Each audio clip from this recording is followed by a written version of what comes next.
இறை வார்த்தை லூக்கா நற்செய்தி அதிகாரம் 10 இறைவசனங்கள் 38 முதல் 42 முடிய. அக்காலத்தில் இயேசு தம் சீடர்களுடன் ஓர் ஊருக்கு சென்றார். அங்கே பெண் ஒருவர் அவரை தம் வீட்டில் வரவேற்றார். அவர் பெயர் மார்த்தா. அவருக்கு மரியா என்னும் சகோதரி ஒருவர் இருந்தார். மரியா ஆண்டவருடைய காலடி அருகில் அமர்ந்து அவர் சொல்வதை கேட்டுக்கொண்டிருந்தார். ஆனால் மார்த்தா பற்பல பணிகள் புரிவதில் பரபரப்பாகி இயேசுவிடம் வந்து, ஆண்டவரே, நான் பணிவிடை செய்ய என் சகோதரி என்னை தனியே விட்டுவிட்டாலே, உமக்கு கவலை இல்லையா? எனக்கு உதவி புரியும்படி அவரிடம் சொல்லும் என்றார்.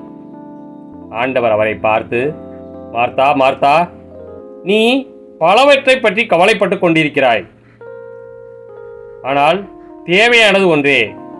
மரியாவோ நல்ல பங்கை தேர்ந்தெடுத்து கொண்டாள். அது அவளிடமிருந்து எடுக்கப்படாது என்றார். கிறிஸ்துவின் நற்செய்தி.